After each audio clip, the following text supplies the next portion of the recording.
जैसे पहला क्या दिखाना है, शो ऑल प्रोडक्ट में हमने डेटा दिखाया है वर्टिकली, मतलब हम रिकॉर्ड को कैसे दिखा रहे हैं, वर्टिकली दिखा रहे हैं। वर्टिकल हमारी एक लिमिट है कि अगर मेरे कलेक्शन में 20 कॉलम्स हैं, प्रॉपर्टीज हैं, तो नहीं दिखा पाऊंगा स्क्रीन के साइज के अकॉर्डिंगली। तो कुछ कॉमन दिखाते हैं, बाकी क्या देंगे, व्यू का बटन क्लिक करो तो वर्टिकली वो पेज पे क्या है, डेटा डिस्प्ले करेगा। मतलब एक और पेज बनाएंगे जो वर्टिकली एक ही रिकॉर्ड को क्या है, डिस्प्ले करेगा। वो हर रिकॉर्ड के साथ होना चाहिए, मैं किसी भी रिकॉर्ड को व्यू कर सकूं। तो इसका मतलब पहला काम जो हमारा स्टार्ट हुआ यहाँ पर अपडेट के लिए, हमने कहा हर ऊपर एक नया कॉलम ऐड कर देते हैं टीएच एड, और लास्ट में हम एक नया सेल ऐड कर देते हैं जिसमें फिलहाल सिंपल क्या लिखा है, व्यू। तो इसका मतलब हर रो के साथ एडिशनली एक और टेक्स्ट आएगा कॉल्ड व्यू का। अब ये व्यू का टेक्स्ट नहीं होना चाहिए, लिंक होना चाहिए, तो लिंक बना लेते हैं इसको। तो आपने इसे ए href इक्वल्स टू व्यू है, तो हम यहाँ पर लिंक दे रहे हैं product slash let's say show का। ये एक रिकॉर्ड डिस्प्ले करेगा, सॉरी हमने क्या बनाया था, प्रोडक्ट स्लैश एंड पॉइंट वाला, बट ये हम मॉडिफाई करेंगे क्योंकि व्यू के साथ जब हम मूव करें किसी और एंड पॉइंट पे तो पता होना चाहिए कि आप कौन से एंड पॉइंट पे गए हो, मतलब किस प्रोडक्ट पे जा रहे हो। जैसे अगर मैं यहाँ पर अभी शो लगाता हूं तो शो वाला एंड पॉइंट मैंने कॉल किया, बनाया नहीं है अभी, लेकिन अगर मैं चेक करूं तो व्यू के क्लिक पे शो वाला एंड पॉइंट क्या कॉल हो रहा है। किसी भी रिकॉर्ड के क्लिक पे यही एंड पॉइंट कॉल हो रहा है, तो फिर इस एंड पॉइंट को कैसे पता लगे कौन सा डेटा दिखाना है, तो डेटा भी साथ में क्या है, फॉरवर्ड करना पड़ेगा। सारा रिकॉर्ड फॉरवर्ड करने की बजाय सिर्फ क्या करेंगे, आईडी फॉरवर्ड करेंगे। तो स्लैश क्या भेज रहे हैं, आईडी। तो डायनेमिक राउट यूज कर रहे हैं, percentile equal to item dot क्या भेज दिया, अंडरस्कोर आईडी भेज दिया।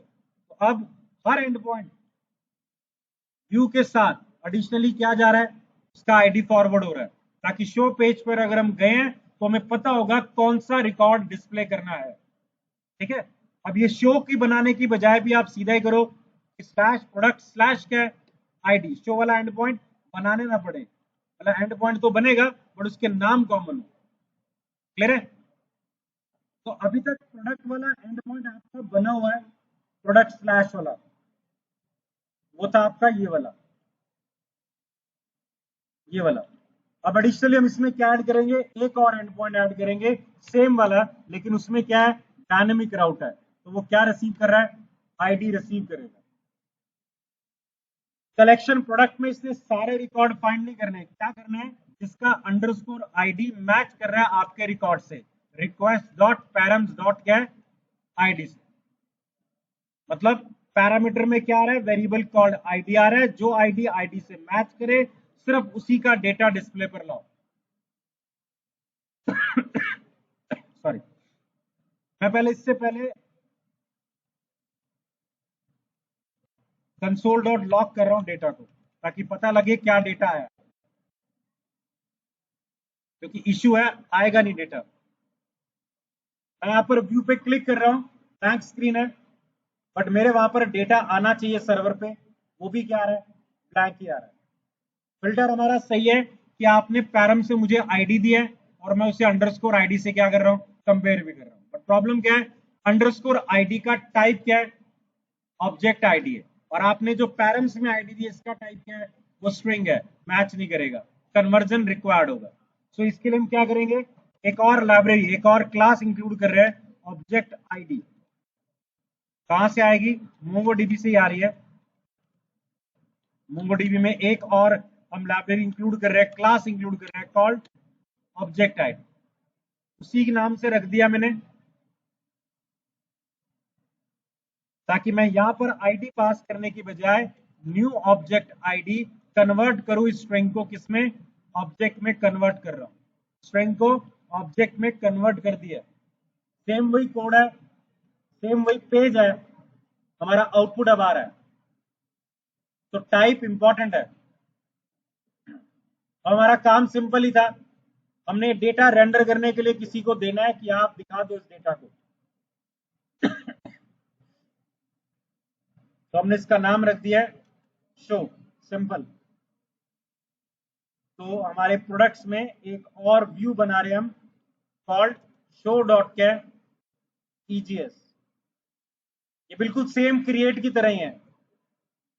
क्रिएट में आपने एक फॉर्म बनाया डेटा सबमिट करने के लिए, कॉपी करते हैं एज इट इज शो में, डेटा सबमिट नहीं होना तो फॉर्म रिक्वायर्ड नहीं है, डेटा दिखाना है इस बार ही, और डेटा आपको पता है आपने किस में डाल दिया है, शो को एक वेरिएबल भेजा है कॉल्ड डेटा, जो कि एक एरे है, तो लूप लगाओ और डेटा दिखा दो।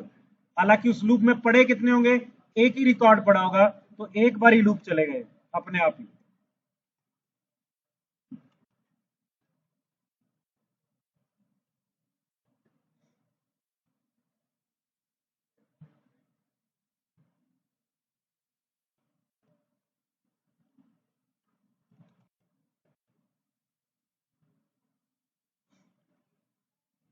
सिर्फ फर्क है टेक्स्ट बॉक्सेस की जगह पर हम लेबल भी ले सकते हैं कि डायरेक्ट डेटा दिखाना ही है, इसकी जगह पर क्या ऐड कर दिया, परसेंटाइल इक्वल आइटम डॉट क्या है नेम, सिर्फ दिखाना है तो नाम के आगे लिख देते हैं, इंस्टेड ऑफ क्या बनाए, इनपुट टाइप कंट्रोल बनाए, सीधा डेटा क्या है लिख दिए।